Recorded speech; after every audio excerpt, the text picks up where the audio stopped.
এটাই হলো বিয়েবাড়ির গরু মাংস রেজালা। আর এই রেজালাটা আপনারা অনেকেই জিজ্ঞাসা করেছেন যে ভাই বিয়েবাড়ির রেজালাটা কিভাবে করে পারফেক্ট ভাবে রান্না করে।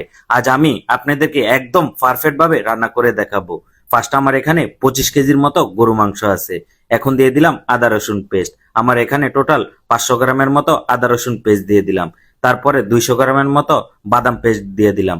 বাদামের ভিতরে চীনা বাদাম, কাজু বাদাম, পেস্তা বাদাম, কাঠবাদাম মিক্স করা আছে। এখন দিয়ে দিলাম 1 কেজির মতো টক দই। তারপরে দিয়ে দিলাম 2 মুঠের মতো জিরার গুঁড়া। এখন দিয়ে দিলাম 2 মুঠের মতো ধনিয়ার গুঁড়া। আর জিরার গুঁড়া ধনিয়ার গুঁড়াটা আপনারা চাইলে সমান সমানও দিতে পারেন অথবা জিরার গুঁড়াটা একটু বেশি দিতে পারেন। এখন দিয়ে দিলাম মরিচের গুঁড়া প্রায় 3 মুঠের মতো। স্পাইসিটা অবশ্যই হালকা একটু বাড়তি দিবেন।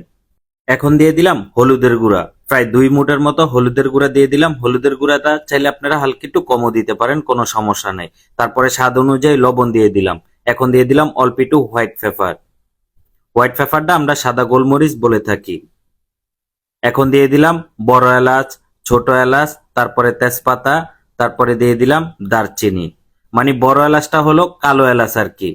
কালো এলাচ সবুজ এলাচ দোনোটা মিলে দিয়ে দিবেন। তারপরে দিয়ে দিলাম পেঁয়াজ। আমার এখানে প্রায় 2 থেকে 3 কেজির মতো পেঁয়াজ দিয়ে দিলাম। তারপরে দিয়ে দিচ্ছি সয়াবিন তেল। সয়াবিন তেল প্রায় 1 থেকে 1.5 লিটারের মতো দিয়ে দিলাম। তারপরে দিয়ে দিলাম হাফ লিটারের মতো সরিষা তেল। সরিষার তেলটা অবশ্যই আপনারা দেওয়ার চেষ্টা করবেন।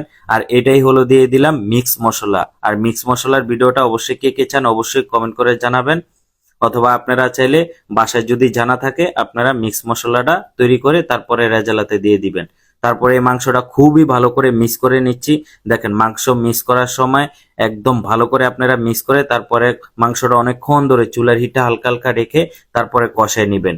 আর রেজালার মাংস যত ভালো করে আপনি কষাবেন ততই কিন্তু মাংসর গ্রানটাও সুন্দর আসবে এবং কি খেতে খুবই খুবই লোভনীয় লাগবে। দেখেন মাংস কষানোর পরে কিন্তু আমার মাংস থেকে তেলটা ছেড়ে দিয়েছে। এখন আমি পরিমাণ মতো পানি দিয়ে দিব। আর বেশি মাংস রান্না করলে কিন্তু আপনারা পানিটা একদম কম দিবেন।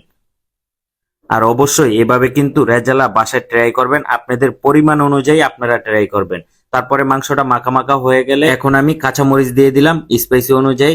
তারপরে এখন একটা বাটির ভিতরে বেশি করে গুঁড়া দুধ গুলিয়ে নিচ্ছি, যাতে আমি অন্য অন্য খাবারও দিতে পারি এবং কি রেজালাতেও দিতে পারি। আর গুঁড়া দুধটা অবশ্যই আপনারা বিফ রেজালাতে দেওয়ার জন্য চেষ্টা করবেন। দেখেন আমি এখানে গুঁড়া দুধ গুলিয়ে তারপরে দিয়ে দিলাম। একটু ঘন করে গুঁড়া দুধটা গুলিয়ে নিবেন।